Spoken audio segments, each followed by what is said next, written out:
We live in a fallen world, and the air we breathe in our culture is completely messed up, and the portrayals of sex and intimacy that you get even in movies and things that don't show anything, they're not explicit, but the implications that are there in a rom-com or something are pernicious. They're just evil, and they're simply not true, because the implication is it's easy and wonderful and great and everything else. And the truth is, it's at its best it's wonderful, at its worst it can be deeply disappointing, and most marriages have a bit of both.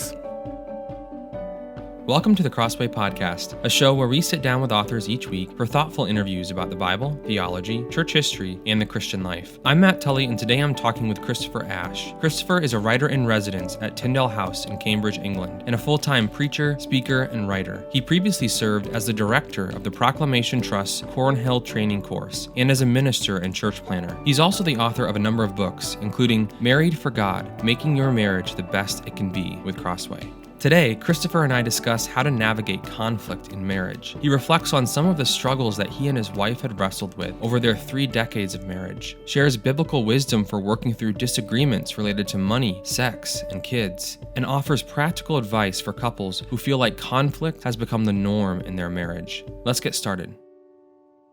Christopher Ashe, thank you so much for being here on the Crossway Podcast today. It's really good to be with you. So how long have you been married to your wife, Carolyn? Carolyn and I were married in 1982, so 37 years and a bit. Wow. So as you think back to those early days of married life, does anything stand out as surprising or unexpected about marriage, whether good or bad? I think we were both surprised how hard the first year or two were. We're very happily married. We're very fond of each other in every way, but just adjusting, we're very different, very, very different. And the first year or two, just rubbing off the sharp corners was pretty painful sometimes. Yeah, I think that seems to be a pretty common refrain you hear from married people, maybe that the honeymoon period wears off more quickly than we would have expected, and maybe conflict or disagreement at a level that we didn't even experience before marriage sort of becomes a reality. What were some of those things that were difficult in those early days as you guys were living together for the first time? Yeah, I think all sorts of expectations as to how to do life, how to relate to your families. When our children were born, so our first son was born, within the first 2 years of marriage, so relatively soon. And how to bring him up. We often disagreed, all through, we've got 3 sons and a daughter, and we would often disagree as to how to discipline them. And that was really painful. And it just was very hard. And also understanding. I mean, I was brought up, I have a brother. I went to rather strange schools with just boys in England. That's more common in the UK than it would be in the United States. Yes, probably. I didn't understand how girls ticked. I knew that I liked them, but I didn't understand them. So when I found myself married to one, however lovely she is, and she's very lovely, I kept thinking, I don't understand how you tick. How much of marital conflict would you say is related to that, just that men and women are different? Individuals are different, but certainly even men and women are different, and it just takes some time to figure that out. I think quite a lot probably is that, but also our backgrounds. So things like I gradually became aware of how deep an impact Carolyn's relationship with her father had on her. He wasn't always an easy man, and that had affected the way she related to me. It kind of bounced on a generation. Yeah, that's been a surprising thing that I know my wife and I have realized, and talking to other couples, they've also realized just the big impact that our own family histories have on how we think about life in general. Are there any other ways that you've seen that at work in your own life? Yes, I think so. I think my family was probably a little bit dull, but I mean, it was secure and straightforward, and you got on with life and you did a job and you tried to do it decently, and that was the kind of upbringing I had. Carolyn's was a little different in some ways, and just the kind of it's like bringing suitcases into marriage. You think you're marrying someone, it's just them, but there's all sorts of suitcases that you bring and they bring, full of all sorts of clutter and clobber. Some of it really good and some of it not so good. Yeah, how have you guys navigated the reality of in-laws and just thinking through, as you've kind of alluded to, when you marry a person, you're kind of marrying their whole family. Yes. I mean, our parents have died now. They lived to ripe old age, but they've died now, and we gradually got used to them and to relating to them. In fact, the last to die was my mother, and Carolyn, my wife, was so sweet with her. I mean, it was almost like the book of Ruth. I mean, it was wonderful. I remember a nurse in the care home saying to Carolyn, "You're like a daughter to her." I mean, she was really sweet, and that was lovely to see, because my mum hadn't always been the easiest. So the relationship wasn't always necessarily like that. No, it wasn't always like that. It was lovely to see that by the end. It wasn't always like that. We didn't have huge fireworks, but that's partly because of our sort of English middle-class culture. Things tended to get papered over, even if they're not very happy. It wasn't like if we'd been Italians or Spanish or something, we'd have had great fireworks and then settled down. As you think back on your work as a pastor over the years, shepherding everyday Christians in churches, what have been some of the most common causes of conflict in marriage that you've had to counsel people through, or that you and your wife have experienced yourself? I think just thinking as a pastor, sometimes it relates to career, one, or it could be either in our contemporary culture, prizing their career perhaps above their marriage. And sometimes that causes tensions, and sometimes it's just straight ungodliness, that a husband needs to say to his wife, "Look, our marriage is more important than my getting promotions," and so on. And I think particularly men sometimes think, I'm free to go where I want and get any job I want, and my wife will just tag along with me. And some wives are very wonderfully loyal, but some of us husbands need to be a little bit more considerate. I mean, I think to be really honest, the physical side of marriage and sex can be a source of tension in all sorts of marriages. And as a pastor, people will sometimes talk to you about these things. And it's a good thing they do, because then you can talk with them about the Bible's teaching and you can pray with them. They know they're not on their own in these things. But sometimes I think we pretend that is just sort of happening and that's all just fine. And sometimes it's wonderfully fine, but sometimes it really isn't. Yeah. Do you feel like you've been surprised by how often people have come to you with sex and intimacy being a struggle for them in their marriage? I think I'm getting less surprised as time goes on. We live in a fallen world, and it's not, it's all messed up. The air we breathe in our culture is completely messed up, and the portrayals of sex and intimacy that you get even in sort of movies and things that don't show anything, they're not explicit, but the implications that are there in a rom-com or something are pernicious. They're just evil, and they're simply not true. Because the implication is it's easy and wonderful and great and everything else. And the truth is it's at its best it's wonderful, at its worst it can be deeply disappointing. And most marriages have a bit of both. So what kind of advice then have you offered to couples who are struggling through some conflict related to intimacy?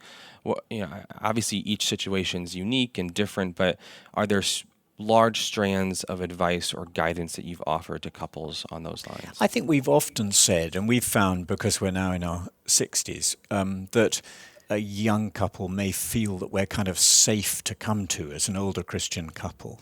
We're not going to sort of tweet everything they've said to us. They know they're safe with us. And they know you've probably been there too. Yes. And so we've often said to people, if I'm somewhere else and we don't live there, I've often said, is there an older Christian couple you can go to and talk to? And just conscious what a help that can be. I mean, we've prayed with couples through infertility issues, which are deeply painful, all manner of different things. And I think sometimes just to have an older Christian couple, they can't solve it. They can open the Bible with you and it remind you of what you already know from the Scriptures. But they're on your side. They know you're praying for them. Well, I know my wife and I have experienced this related to a whole host of struggles in marriage, is just knowing that other people have faced the same things, are facing some of the same things, that you're not unique in some of the struggles that we face in marriage. It's so helpful. Huge encouragement, isn't it? Because sometimes a young couple will come and talk to us, and you can almost see the relief on their faces when they realize that they're not the first couple in history to have faced some of these struggles. How about money? That's another category that can often lead to conflict in marriage. What have you seen as maybe patterns of ways that conflict has worked itself out in your own experience? I think debt can be a big problem. I don't know if that's true in North America, certainly in the UK where I live. Coming into marriage with a debt, maybe credit card debts, or I'm not talking about a mortgage, but more serious debts, that can be a really big issue. And different approaches to saving and spending, it can be a huge tension. We've been very thankful. We've had families who've been generous. We've always had enough, more than enough, really. And Carolyn's wonderful. She'll always live, we live well within our means. And so that's not been an issue for us. But as a pastor, you realize that that's not the case. And some people come into marriage with a history of making bad spending decisions and bad borrowing decisions, and maybe their parents have done the same. And that can be a really, really big thing. So I've realized that you do need to talk through those kinds of things. Yeah. I think another, maybe final large category of where conflict can often kind of arise is related to children. So whether it's questions about whether or not to have children, how many children to have, but probably even more so after children come in a marriage, that just adds a whole layer of complexity and stress at times to the home life. So what have you seen, again, along those lines in your experience counseling people? I realize again and again what a blessing marriage is and what a curse it is to be living together unmarried. Most people in the UK would live together unmarried. They might get married later, they might not. I'm guessing in North America. I think we're heading more and more in that direction as the norm. I mean, that is the norm. I don't envy them, because you're always on performance, aren't you? And when you're married, I know marriages do break up tragically, but they are way more secure. All the social statistics demonstrate that. They are far more secure than living together unmarried. In terms of the relationship continuing. Yes. Yeah. Yes, just simply in terms of the relationship continuing. And you're married. I mean, Carolyn and I, thank God, we both came from homes where our parents were together and stayed together. I mean, that's not very normal now. And it's a great blessing. So we kind of came into marriage with the assumption you get married, and by God's grace you stay married, and you go through some rough times. And often when children are young, funnily enough, yesterday we had breakfast with friends who've had twins, and we were staying in Ohio with friends who have twins. And you realize, we never had twins, but you realize when twins come, that the stress levels come on steroids. I mean, it's just huge. It's a blessing. It's wonderful. But, it's intense sometimes. Intense. Yeah. Oftentimes the issues and the decisions that come with children can feel so significant because they aren't just involving you yourself or even your spouse, but they involve people that you love so deeply and are responsible to care for so deeply. Have there ever been times in your life when you and your wife have disagreed on the best course of action with your children? You mentioned discipline was an area where you guys struggled to agree sometimes. How did you work through that together as a couple? There are times when it was very painful. We've certainly disagreed. We've disagreed about schooling decisions. We've disagreed about discipline decisions as they grew, how much freedom to give at what stage. I often feel I've been a very bad father, really. I just think I'm very conscious of so many mistakes. But we have worked through them. You hang on in there, you wait, you have the conversations, you listen, you talk through them, you apologize, you forgive. How important is apologizing and forgiving for a married couple? I think it's really important. I'm not very good at apologizing. I hope I'm a bit less bad at apologizing. Carolyn's very good at forgiving, very long-suffering. Really important. I think perhaps particularly for us men, just to put our hands up and say, I'm sorry I was wrong, which is not the same as I'm sorry you felt hurt or I'm sorry I upset you, but I'm sorry I shouldn't have said that or I shouldn't have done that. And that's a very good thing to do. It's easier to do when you know that your wife is forbearing and forgiving and that she will forgive you. I think some pressures in marriage come when it's both ways round, but when a man isn't sure whether his wife will be willing to forgive what he said. But he still has a responsibility to apologize. Must still do that. Yeah. But you've got all these decisions about children, and they really reveal your heart as to what you most deeply long for in a son or daughter. And there's something, because there are all sorts of idolatries. In Cambridge, in England, where we live, education is a big idolatry. Academic success, it's a clever place. And the danger is that Christian parents will unwittingly buy into that, and they will mind more about their exam success of their children or whatever, which college they get into. They'll mind more about that than they do about their children following Jesus. Yeah. So a lot of conflict in marriage is caused or maybe at least exacerbated by poor communication.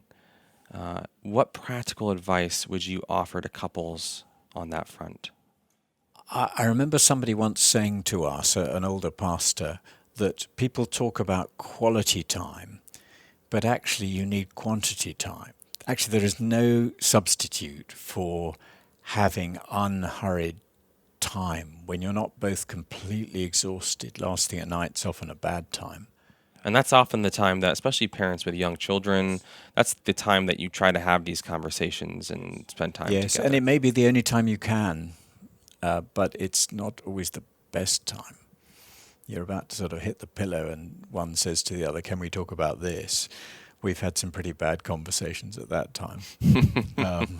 But just that actually time to go for a walk, listen. It takes time sometimes for what we really think and feel to come out, because we're used to saying what we think we ought to say.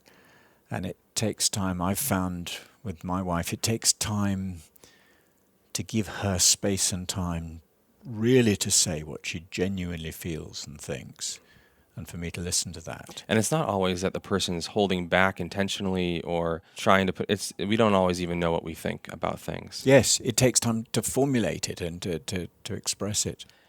So how have you and your wife balanced the importance of speaking positively and optimistically about your marriage and about each other, especially when it comes to other Christians, in your church, say, with the need for being honest and transparent about the things that you're struggling with and the things that you might need help with?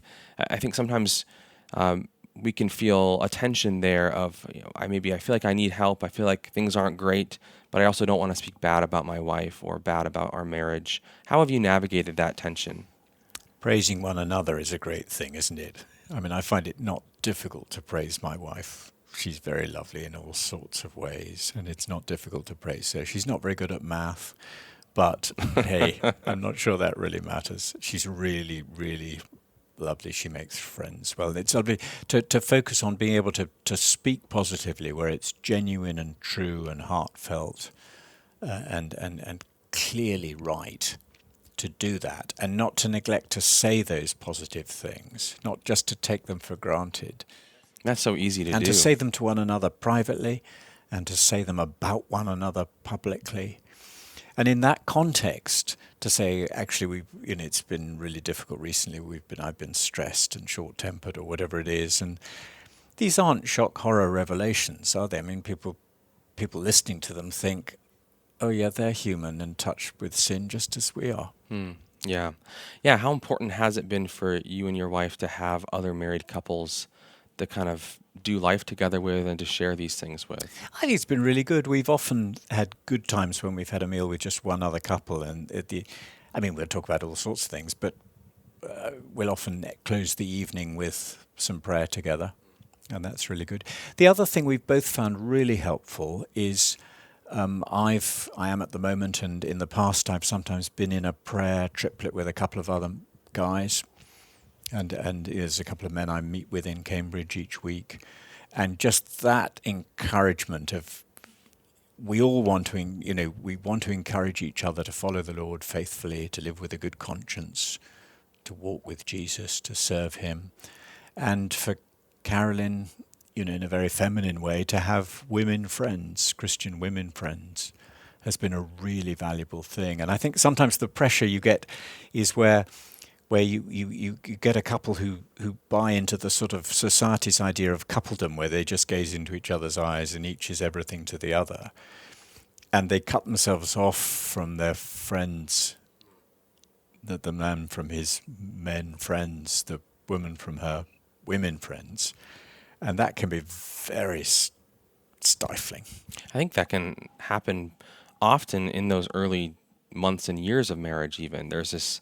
I felt that temptation. I've seen other couples sort of do that as well in those first days. And especially where a couple move, maybe for work they move to a different part of the country or whatever. And we've often, if we've moved quite a bit, and we've taken to praying when we move, particularly that Carolyn will make some really good women friends.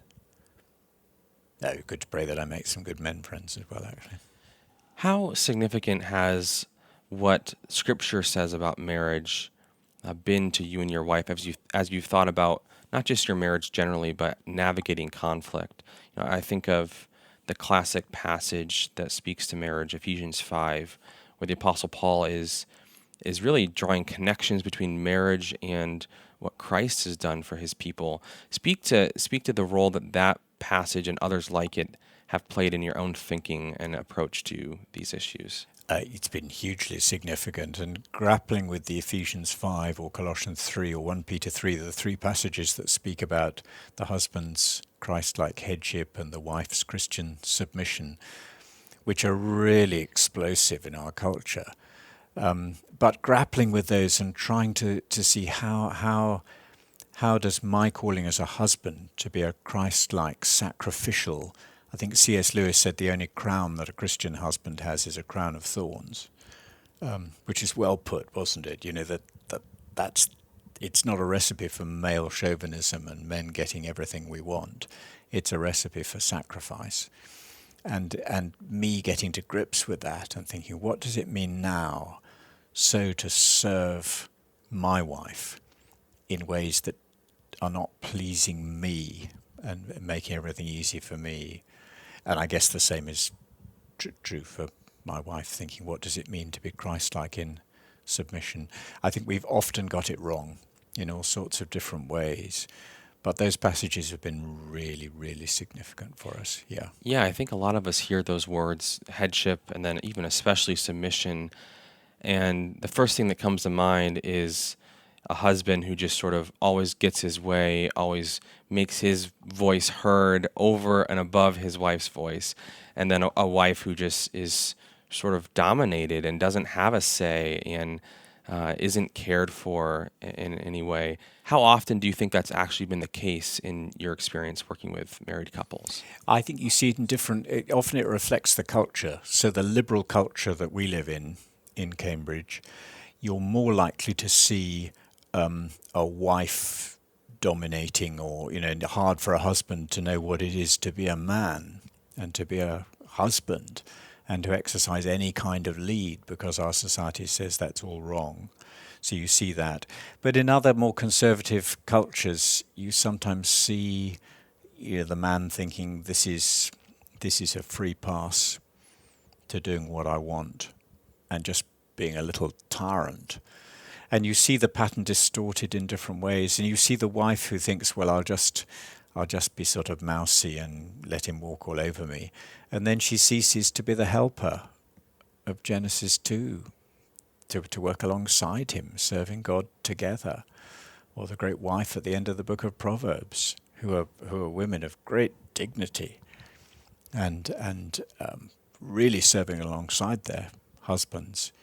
Or, and you get this quite often, I think, in the culture that I live in, the husband just abdicates and thinks, I'm going off to the golf course or the sports club or the office or wherever I work, because that's a much easier place to be.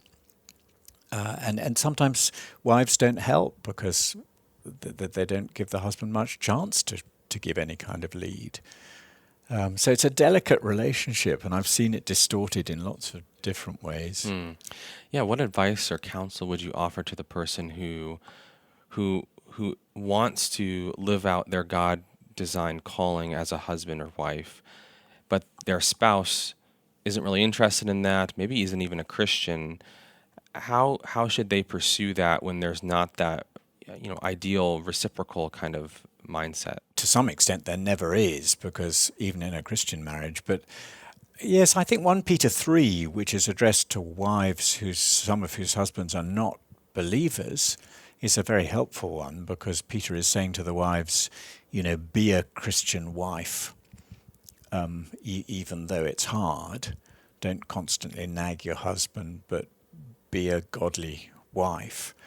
And I guess the same applies the other way around, that a Christian man may be married to a wife who's not a believer, and she may be an aggressive secular feminist, who knows, in which case it's not going to be easy for him to give a Christ-like lead. But just to seek to go through each day with a clear conscience and to do what he can. Okay, so maybe as a last question, I'd love to go through 3 categories of couples who might be experiencing conflict to some extent. And I'd love to hear if you could offer 3 practical next steps for each of these couples for moving forward in their relationship. So the first category would be dating or engaged couples that are eager to lay a good foundation for their marriage, especially when it comes to handling conflict together. What 3 practical steps would you say? Do these things to start down that road?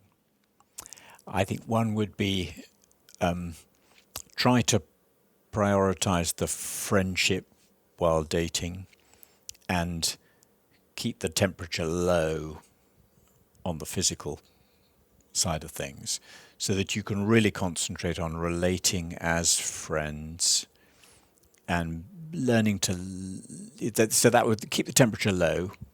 So relating as friends to each other? To each other.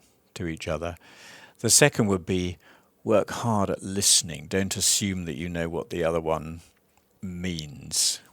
Listen. And maybe even that old, it's a bit hackneyed, but the sort of saying back, so you're saying this. I know it's a bit artificial and a bit cliche, but there's something there of thinking, I'm really listening and I really want you to know that I want to understand what you're saying. I think that's a really helpful thing. And the other is beginning to model saying sorry and forgiving. Okay, so then second category would be married couples who are struggling with conflict on a regular basis.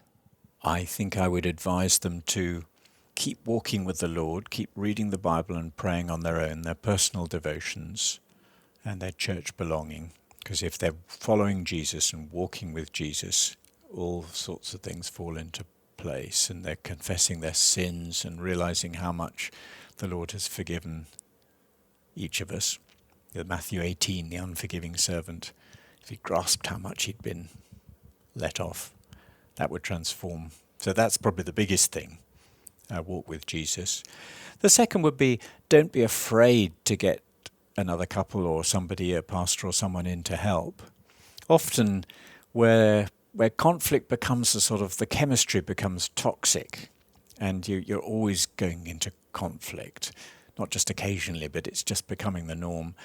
To sit with a third person or another couple who aren't taking sides can really help, because you think quite carefully what you're going to say when there's somebody else listening. If it's just the two of you, you can get heated and not set a guard over your tongue. But if there's someone else there, it's really helpful. So not to be afraid to do that. That would be a second thing. And to ask friends to pray. You probably don't want to say it at the church prayer meeting, But to ask, selected friends, say, look, we're really struggling with conflict. It's becoming a very painful thing that's becoming all too normal in our marriage. Would you pray for us? Man maybe to say this to other men, or a wife to other women. And then, in a sense, they can then say, so how's it going? And it might be very specific. It might be there's some message or WhatsApp message or something. Please pray. This evening we've got a parents' meeting at the school. We usually quarrel. Could you pray that we won't? And then a prayer partner can say the next day, how did it go? That can help. Yeah. All right, the final category would be the married couple that isn't just struggling with conflict on a regular basis, but maybe they're at a breaking point, and they're maybe even wondering if their marriage can continue. What would you counsel them to do? It's really hard because the levels of pain and misery can be so intense. I think I would want more than anything else to point them to the faithfulness of God, the unchanging covenant faithfulness of God to us in Christ, and that nothing can change that if I'm in Christ. Because often that security, it means you're standing firmly on a rock. You feel as though the world is moving all around you, and there's nowhere safe to stand, but there is if you're in Christ. I think I would say that first. Second, I think I would say don't overestimate how easy it would be to split, and don't underestimate the blessings of holding on. I mean, I think there are times where it's right for somebody to walk out of a marriage. I think, sometimes adultery or repeated adultery would seem from the scriptures that that's justified. I think there are times when physical abuse, somebody just has to be out of it. That overrides other things. But I think there's a great many marriages where it's really difficult and painful. But it may be that in 30 years' time, they'll thank God that they hung on in there. I think there have been a number of marriages where that's been the case. So don't overestimate how easy it'll be outside. And don't underestimate how the benefits of just hanging on in there. Is there a third? I think you're trying to serve God in your marriage, and the marriage is not there primarily to meet my needs. Our society says the whole relationship's there to make me feel good, or to make us feel good as a couple. But I'm here to serve God. I'm married, so I'm here to serve God in my marriage, just as an unmarried person should wake up in the morning and think, I want to serve God in my unmarried state. I think I want to serve God today. I want to walk with a clear conscience. However difficult, whatever's said to me, I want to speak the truth. I want to be generous. I want to show the character of Christ in my marriage. I remember talking to a friend whose marriage sadly did break up, but I was saying to him, you can't control what your wife will do or say, but you can resolve to walk through today with a clear conscience. That's interesting. It's pointing people beyond their marriage and pointing them to a deeper, a higher reality and responsibility that we have to God himself. Very much so. Well, Christopher, thank you so much for joining me today on the Crossway Podcast and sharing from your own life and from the scriptures how it is that we can walk faithfully and in love with our spouses, even in the midst of conflict. It's been a joy to be with you. That was Christopher Ash on navigating conflict in marriage. For more, be sure to check out his book with Crossway, Married for God, Making Your Marriage the Best It Can Be, available online or at your local Christian bookstore. For more interviews like this, subscribe to the Crossway Podcast on Apple Podcasts, Spotify, or your favorite podcast player. If you enjoyed this episode, leave us a review, which helps us spread the word about the show. Crossway is a not-for-profit Christian ministry that exists solely for the purpose of proclaiming the truth of God's Word through publishing gospel-centered content. Visit us today at crossway.org.